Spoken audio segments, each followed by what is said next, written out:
Reuters did some fantastic investigative reporting in their new article on ISIS in Iraq.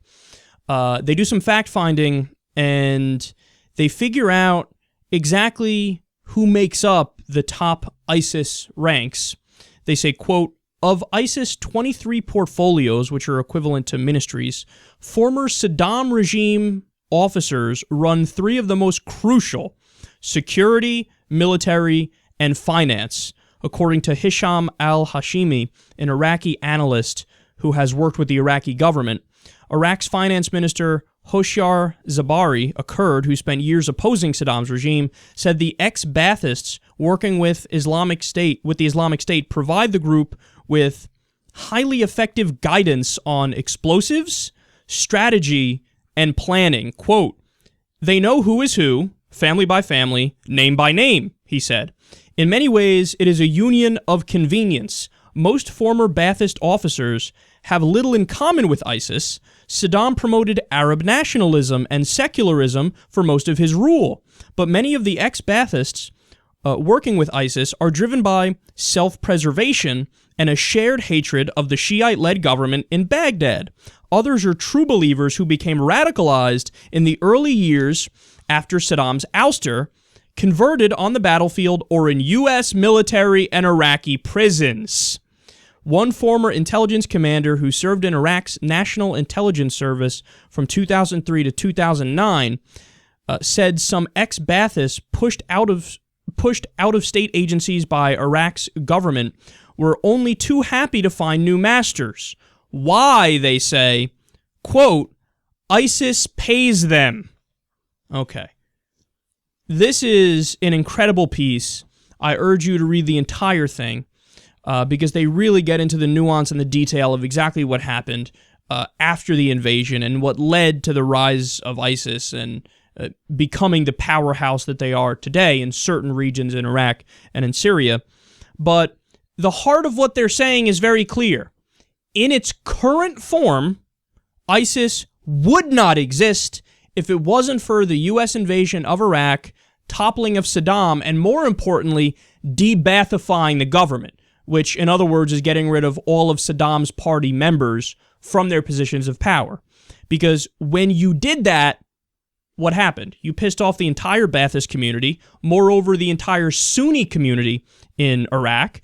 Eventually, Maliki, who's a Shiite leader, took power. They flipped the repression against the Sunnis, further radicalizing the Sunnis, disenfranchising the Sunnis, and you made it so that a lot of them didn't want to, but they did a marriage of convenience with other Sunni religious extremists because they're trying to work with them so that the Sunnis get back in power and stop the Shiite-led oppression against them.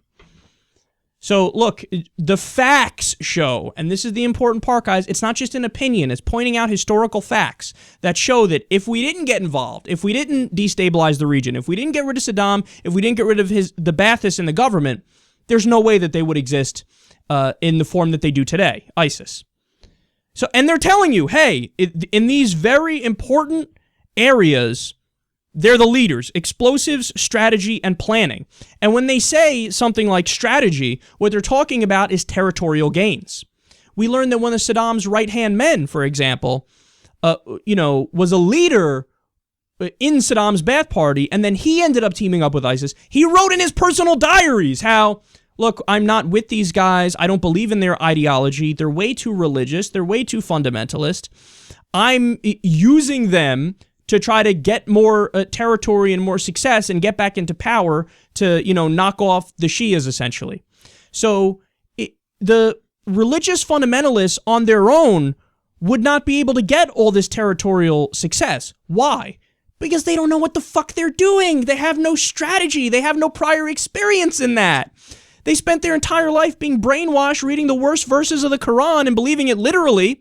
And they think God's on our side. He'll let us win everything, even if we don't know anything. Meanwhile, the Baathists are face-palming in the corner like, oh, no, you jackass. It's harder than you think. We're the only ones who know what we're doing, how to hold territory, how to govern once we get power and control. And they're the ones who are doing all the heavy lifting in order to, make it so that the Sunnis come to power again as opposed to the Shiites when Maliki was in charge and leading in under his rule in Iraq. So it's straightforward. It's right there for you. Now, that doesn't mean that I'm blaming or any other liberal is blaming, maybe Alex Jones and a few people are literally blaming the U.S. for the ideology of Salafism, which is this fundamentalist, literalist interpretation of Islam, which is the most conservative and the worst of all of them. That predates U.S. imperialism by quite a bit. Okay, so nobody's blaming them for the ideology. What we're saying is, hey, you jackasses, your poor strategy made that ideology more popular because of stuff like this, where your fuck-ups made an allegiance or an alliance of convenience between the people who know what they're doing militarily and the religious jack-offs. So if we didn't do that, that wouldn't be the case today. It would look a lot different. And Reuters did a fantastic job laying out in detail exactly why that is. So moving forward, what's the answer? Don't make the same mistakes. We're having a conversation today about toppling Assad in Syria. Now, this is not to say Assad's a good guy and, we should give him a puppy and sing Kumbaya with him. Of course not. But if you get rid of him, would you further destabilize the region? And is it likely that ISIS and al-Nusra, who are two of the biggest rebel factions, that they'll fill the power vacuum because they're the most determined? Yes! Yes! Assad, for all of his flaws, he's a Shia Alawite Ba'athist. So it's the same thing. It's a secular socialist constitution in Syria. Now, we're only against him because he happens to be aligned with Russia and Iran, and of course we're against them too. But so in other words, we're choosing the wrong side for the same reasons that we did in Iraq. Because we want more power, we want more control, we want more geopolitical strength, we want more allies in the region, and we're willing to accept a Salafi state in Syria so long as that Salafi state is willing to work with us business-wise. Like Saudi Arabia, for example.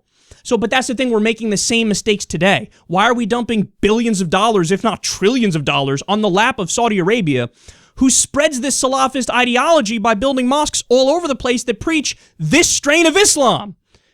The best way for us to stop the spread of radical Islam is to break off our relationship with Saudi Arabia, stop giving them all this money to finance this ideology, and to not side with Islamists and jihadists in other fights. So we shouldn't try to arm and give aid to the rebels in Syria, who many of them at this point are Islamists and jihadists. We should stop making the same mistakes over and over. We've learned that when we get involved and when we topple leaders throughout the Middle East, it never works out for the better, nor, by the way, do I think we have the right to fight anybody if it's not in self-defense, if there's no direct threat of attack against the U.S. So there's a principled objection to getting involved in the Middle East in this way, and then there's the further reason of, it doesn't fucking work, and we fucked up repeatedly, and we've created worse problems. And this article in Reuters points that out perfectly.